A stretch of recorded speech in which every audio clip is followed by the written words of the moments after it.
Here we have a motherboard that was mailed over to us for a broken USB-C connector. This is an LG monitor, and customer wrote that he broke the connector off somehow, but it's broken. And we do have missing pads. The board looks something like this. I do not know what type of LG monitor this board is for, but it doesn't matter. Let's take a look at the board and see what's going on. The customer mailed over the board along with the broken connector, and that's one unique USB-C port. They just cannot make one standard USB-C connector. It has to be different for every make and model. The connector looks something like this, and we do see 4 broken pads. 1, 2, 3, 4. We're gonna have to clean those pads off the connector. And if we look at the board, we have to restore 4 broken traces. 1, 2, 3, 4. We're gonna have to clean this up and then reapply solder. Wick off solder from the holes and reflow. Easy, right?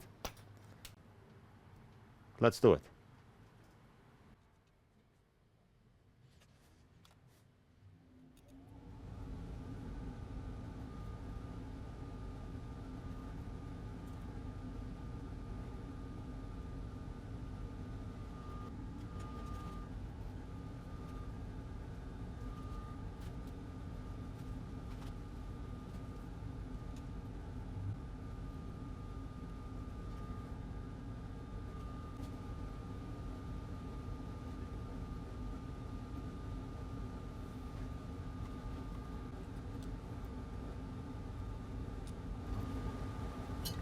Just want to wick solder off the lugs here. So we're going to use a wick and my hot tweezers. Just like that.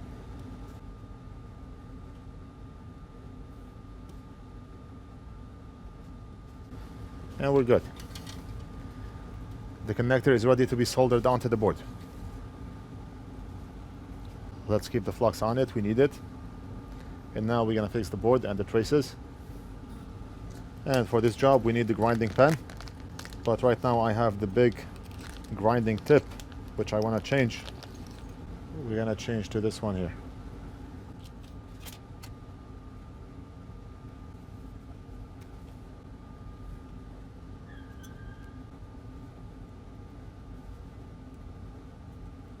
And let the grinding begin.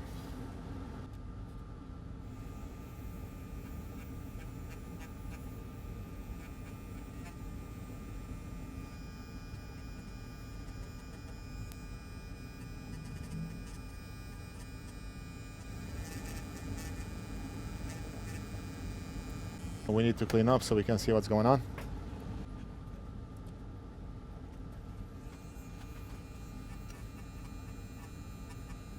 And that's enough. And finally, we're gonna have to grind this wire here. But the wire is too close to the hole, so we have to clean up the hole first, and then we will grind and expose that wire. One step at a time.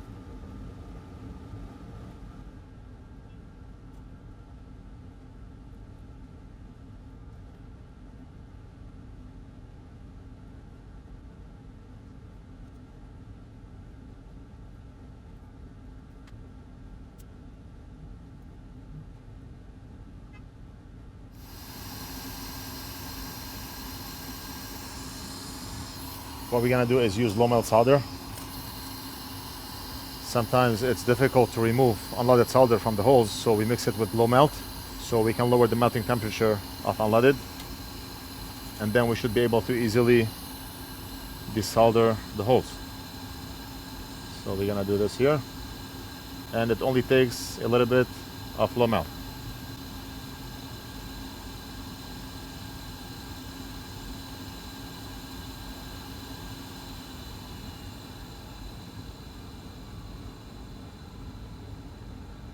And now watch how easy it will be to remove solder from the holes. I always mention it, low melt is magic. I'm gonna apply hot air first. That will help low melt go inside the hole.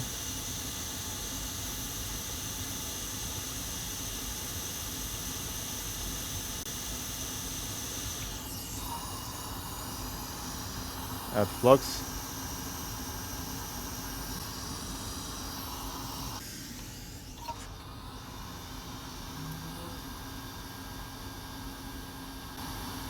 And just look at that. See? Look at that. Piece of cake. One of the miracles of flow melt solder.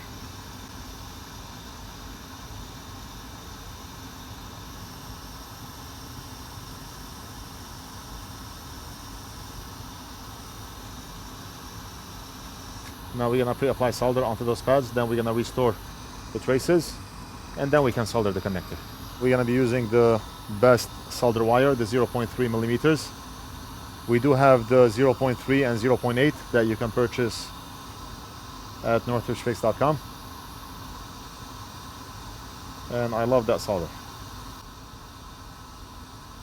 It flows very well and shiny finish. I love it.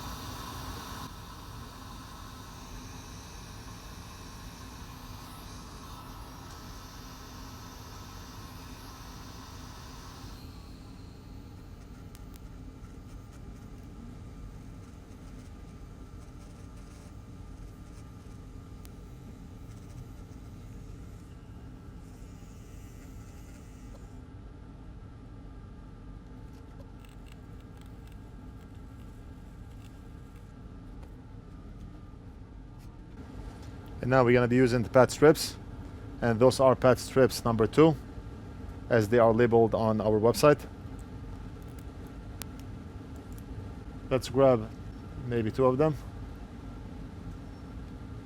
Let's keep one here, and we're going to start with this one.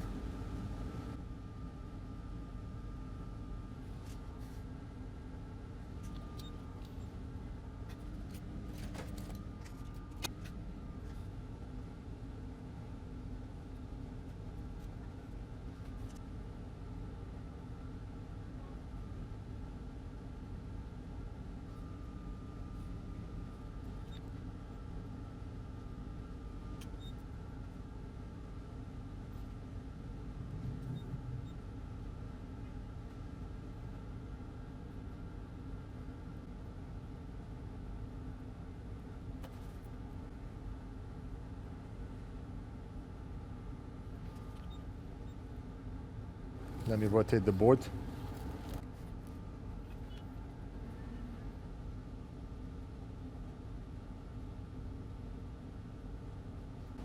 And this one is a bit too short. And it's not going to work out. It's too short. And that's the reason why we got 2 strips.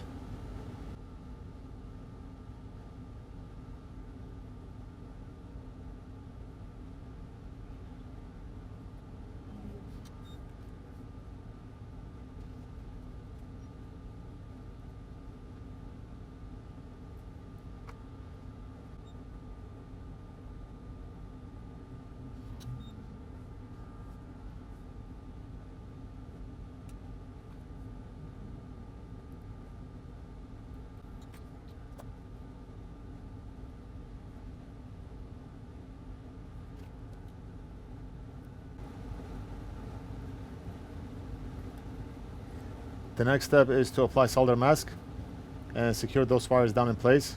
You see how this wire is very close to ground. We do not want ground to touch this wire when we are reflowing the connector. And that is the reason for the mask. And also to secure the wires down in place.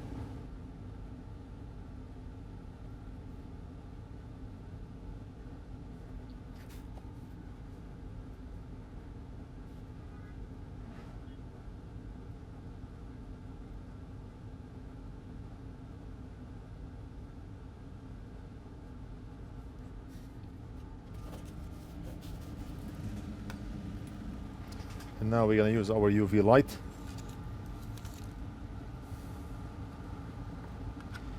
And this one is the 10-watt UV light. The most amazing UV light I've tried, by far.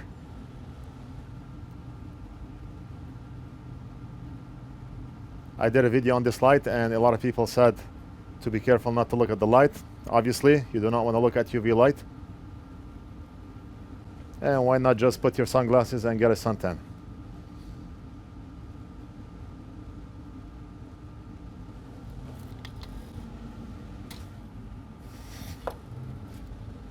And now all we need to do is clean the surface.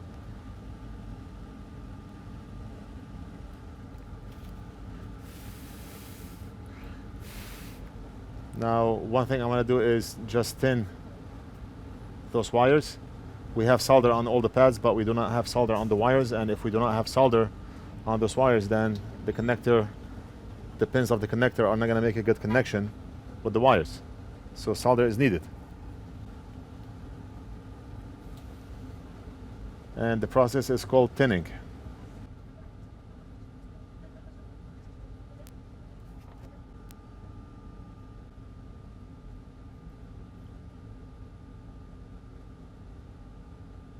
And now all we have to do is reflow that connector, clean the board, invoice the customer, and mail it back to him.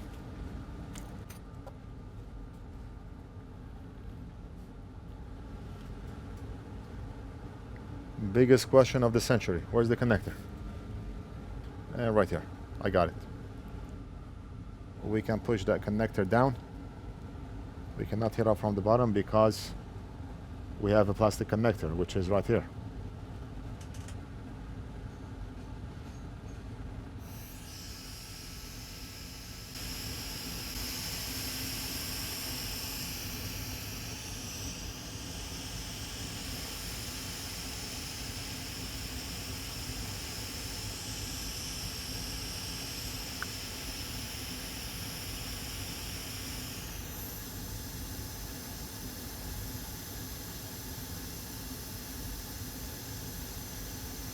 Let's wait until solder hardens.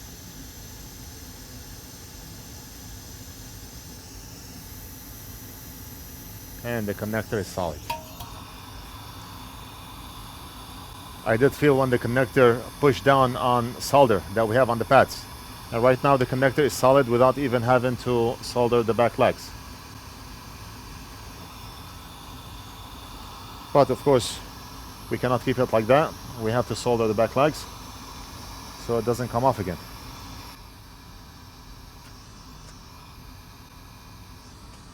It would have been nice if we had that monitor so we can try it, but we do not.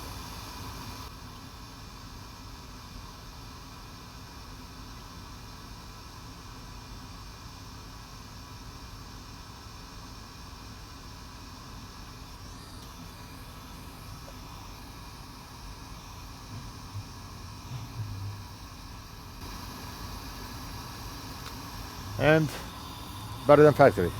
You cannot even tell that we did work here.